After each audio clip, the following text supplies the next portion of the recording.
You walk through the front door after a long day, you drop your keys, take off your shoes, and sit down on the couch. The sun is slowly setting outside, taking the light from the room with it. And instead of getting up to flip the switch, you just sit there. You let the room get darker and darker. Maybe you scroll on your phone, letting the blue glow light up your face. Or maybe you just sit in the quiet. If someone were to walk in and see you sitting alone in a dark, quiet room, they might assume you're sad. They might ask if something is wrong. But for you, nothing is wrong.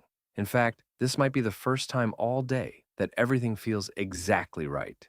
There is a strange, profound comfort in sitting in the dark. It doesn't look like a big deal, but it says much more about how your mind works than you might realize. Society tends to associate darkness with isolation or depression. We are told to step into the light, to get some sun, to brighten up our spaces. But if you are someone who actively seeks out dimly lit rooms, who hates the harsh glare of an overhead light, or who intentionally drives home in silence under the night sky, you aren't necessarily depressed. You are likely experiencing something entirely different, a deep psychological need for sensory and emotional regulation. To understand why this happens, we have to look at what light actually is to the human brain. Light is information. Every time you're in a brightly lit room, your eyes are pulling in thousands of micro details per second. The colors on the walls, the dust in the air, the clutter on the kitchen counter, the expressions on people's faces. Your brain has to process, filter, and make sense of all of this visual data. For the average person, this background processing happens quietly. But if you are a highly sensitive person, an overthinker, or someone who is profoundly empathetic, your brain doesn't just casually process your environment. It absorbs it. It analyzes it. Your nervous system is essentially a highly tuned radar, constantly sweeping the room for shifts in mood, unspoken tensions, or tasks that need to be done. When the lights are on, the radar is on. That overhead light, the big light that so many people universally despise, doesn't just illuminate a room. It feels physically aggressive. It demands your attention. It shows you the laundry that needs to be folded, the mail that needs to be opened, and the reality of the physical world around you. When you turn the lights off, you are fundamentally lowering the bandwidth of information entering your brain. You are shutting down the visual noise. You are giving your overstimulated nervous system permission to stop processing. The darkroom acts as a physical boundary between you and the demands of the world. It is a sensory pause button. But there is a deeper layer to this behavior, and it goes beyond just being sensitive to bright lights or loud noises. It touches on how we navigate our identities and our relationships with other people. If you are someone who naturally takes on the role of the peacemaker, the problem solver, or the emotional anchor in your relationships, you spend your entire day managing how you exist around others. You unconsciously arrange your facial expressions to make sure people feel heard. You modulate your tone of voice. You read the room to ensure you aren't taking up too much space. Or you step up to fill the silence when someone else is uncomfortable. You are constantly on. And here is where it gets interesting.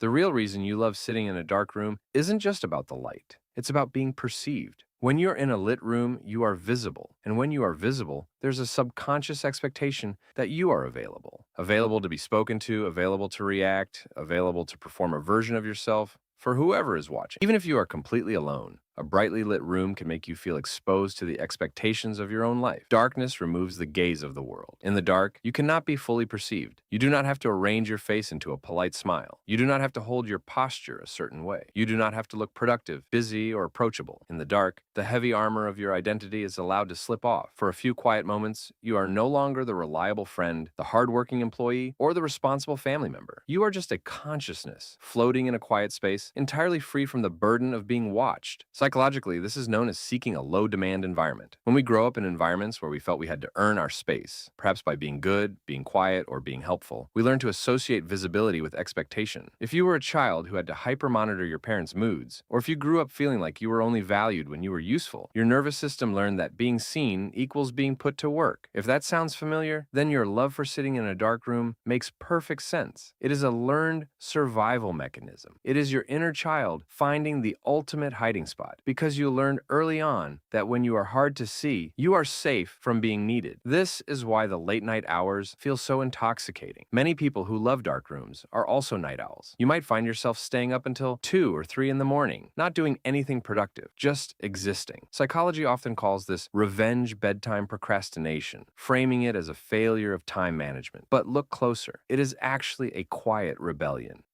When the rest of the world goes to sleep, nobody expects anything from you. The emails stop. The text messages stop. The societal pressure to be achieving or doing something completely vanishes. The darkness of the night provides a psychological cover. It is the only time your time truly belongs to you. You aren't procrastinating sleep. You're desperately claiming a few hours of unapologetic freedom.